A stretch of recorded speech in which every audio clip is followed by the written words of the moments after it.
नमस्कार दोस्तों। आज हम कहानी बूढ़ी काकी का अगला भाग पढ़ेंगे। यह एक बहुत ही प्रसिद्ध हिंदी कहानी है जो मुंशी प्रेमचंद जी के द्वारा लिखी गई है। तो चलिए कहानी शुरू करते हैं। रात के 11 बज गए थे। रूपा आंगन में पड़ी सो रही थी। लाडली की आंखों में नींद न आती थी।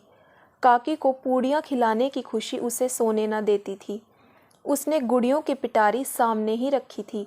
जब विश्वास हो गया कि अम्मा सो रही हैं तो वह चुपके से उठी और विचारने लगी, कैसे चलूं? चारों ओर अंधेरा था, केवल चूल्हों में आग चमक रही थी। चूल्हों के पास एक कुत्ता लेटा हुआ था। लाडली की दृष्टि द्वार के सामने वाले नीम की ओर गई। उसे मालूम हुआ कि उस पर हनुमान जी बैठे हुए हैं। उनकी पूंछ, उनकी गदा सब स्पष्ट दिखलाई दे रही थी। मारे भय के उसने आंखें बंद कर ली। इतने में कुत्ता उठ बैठा। लाडली को ढांढस हुआ। कई सोए हुए मनुष्यों के बदले एक जागता हुआ कुत्ता उसके लिए अधिकतर धैर्य का कारण हुआ। उसने पिटारी उठाई और बूढ़ी काकी की कोठरी की ओर चली। बूढ़ी काकी को केवल इतना स्मरण था कि किसी ने मेरे हाथ पकड़कर घसीटे। फिर ऐसा मालूम हुआ जैसे कोई पहाड़ पर उड़ाए लिए जाता है। उनके पैर बार बार पत्थरों से टकराए। तब किसी ने उन्हें पहाड़ पर पटका। वे मूर्छित हो गई। जब वे सचेत हुई तो किसी का जरा भी आहट न मिलती थी। समझा कि सब लोग खा पीकर सो गए और उनके साथ मेरी तकदीर भी सो गई। रात कैसे कटेगी? राम, क्या खाऊं? पेट में अग्नि धधक रही है। हाँ, किसी ने मेरी सुध न ली। क्या मेरा ही पेट काटने से धन जुट जाएगा? इन लोगों को इतनी भी दया नहीं आती कि न जाने बुढ़िया कब मर जाए। उसका क्यों जी दुखाएं? मैं पेट की रोटियां ही खाती हूँ कि और कुछ। इस पर यह हाल। मैं अंधी अपाहिज ठहरी, ना कुछ सुनूं ना बूझूं। यदि आंगन में चली गई तो बुद्धिराम से इतना कहते ना बनता था कि काकी अभी लोग खा रहे हैं, फिर आना। मुझे घसीटा, पटका। उन्हीं पूड़ियों के लिए रूपा ने सबके सामने गालियां दी। उन्हीं पूड़ियों के लिए इतनी दुर्गति करने पर भी उनका पत्थर का कलेजा ना पसीजा। सबको खिलाया, मेरी बात तक न पूछी। जब तक ही ना दी तो अब क्या देंगी? यह विचार कर काकी निराशामय संतोष के साथ लेट गई। गलानी से गला भर भर आता, परंतु मेहमानों के भय से रोती न थी। सहसा उनके कानों में आवाज आई, काकी उठो, मैं पूड़ियाँ लाई हूँ। काकी ने लाडली की बोली पहचानी। चटपट उठ बैठी। दोनों हाथों से लाडली को टटोला और उसे गोद में बिठा लिया।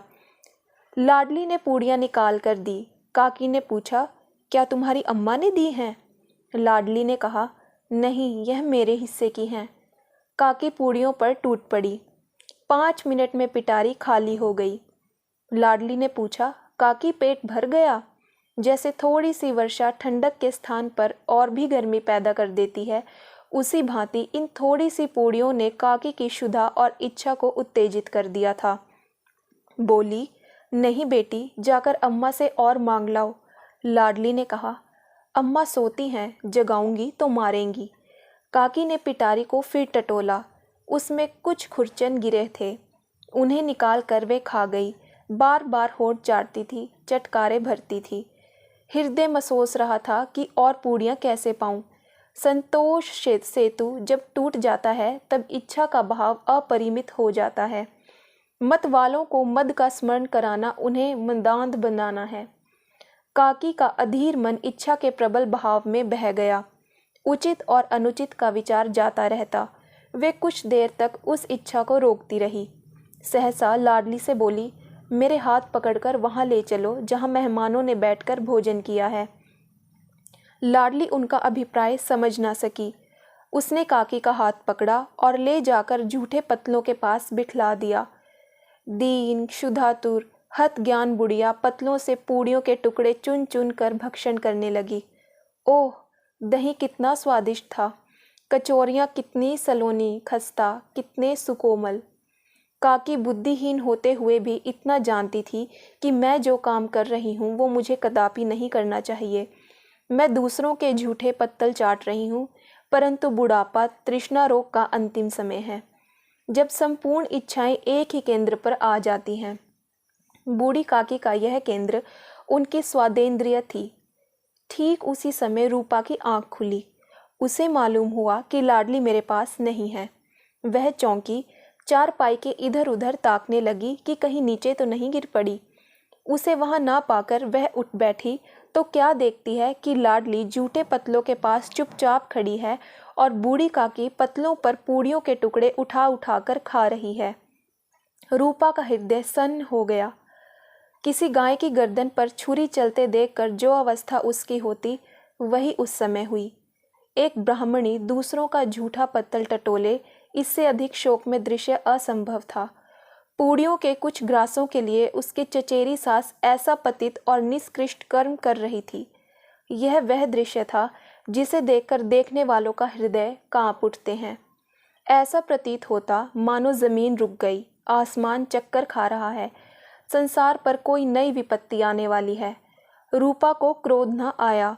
शोक के सम्मुख क्रोध कहाँ? करुणा और भय से उसकी आंखें भर गई। इस अधर्म के पाप का भागी कौन है? उसने सच्चे हृदय से गगन मंडल की ओर हाथ उठाकर कहा, परमात्मा, मेरे बच्चों पर दया करो, इस अधर्म का दंड मुझे मत दो, नहीं तो हमारा सत्यानाश हो जाएगा। रूपा को अपनी स्वार्थपरता और अन्याय पर इस प्रकार प्रत्यक्ष रूप में कभी ना दिखाई पड़ा था। वह सोचने लगी, हाय कितनी निर्दय हूँ मैं। जिसकी संपत्ति से मुझे 200 रुपये वार्षिक आय हो रही है, उसकी यह दुर्गति और मेरे कारण। हे दया में भगवान, मुझे भारी चूक हुई, मुझे क्षमा करें। आज मेरे बेटे का तिलक था, सैकड़ों मनुष्यों ने भोजन पाया, मैं उनके इशारों की दासी बनी रही, अपने नाम के लिए सैकड़ों रुपए व्यय कर दिए, परंतु जिसकी बदौलत हजारों रुपए खाए, उसे इस उत्सव में भी भरपेट भोजन न दे सकी। केवल इस कारण तो वह वृद्धा है, असहाय है। रूपा ने दिया जलाया, अपने भंडार का द्वार खोला और एक थाली में संपूर्ण सामग्रियां सजाकर लिए हुए बूढ़ी काकी की ओर चली। आधी रात जा चुकी थी। आकाश पर तारों के थाल सजे हुए थे और उन पर बैठे हुए देवगण स्वर्गीय पदार्थ सजा रहे थे, परंतु उनमें किसी को वह परमानंद प्राप्त न हो सकता था जो बूढ़ी काकी को अपने सम्मुख थाल देखकर प्राप्त हुआ था। रूपा ने कंठावरुद्ध स्वर में कहा, काकी उठो, भोजन कर लो। मुझसे आज बड़ी भूल हुई, उसका बुरा ना मानना। परमात्मा से प्रार्थना कर दो कि वह मेरा अपराध क्षमा कर दे। भोले भाले बच्चों की भांति जो मिठाइयाँ पाकर मार और तिरस्कार सब भूल जाते हैं, बूढ़ी काकी बैठी हुई खाना खा रही थी। उनके एक एक रोए से सच्ची सदी सच्चाई निकल रही थी और रूपा बैठी इस स्वर्गीय दृश्य का आनंद लूटने में निमग्न थी। दोस्तों, यह कहानी यहीं समाप्त होती है और आपको यह कहानी कैसी लगी कमेंट बॉक्स में ज़रूर बताइएगा और नई नई कहानियों से जुड़ने के लिए मेरे चैनल को ज़रूर सब्सक्राइब कीजिएगा और मेरी वीडियो को लाइक और शेयर भी ज़रूर कीजिएगा और बेल आइकन को प्रेस करना मत भूलिएगा ताकि आपको हर आने वाली कहानी की नोटिफिकेशन सबसे पहले मिले। और दोस्तों, जिन लोगों ने भी, मेरे प्यारे दोस्तों ने मेरा चैनल सब्सक्राइब किया है, उनको बहुत बहुत धन्यवाद।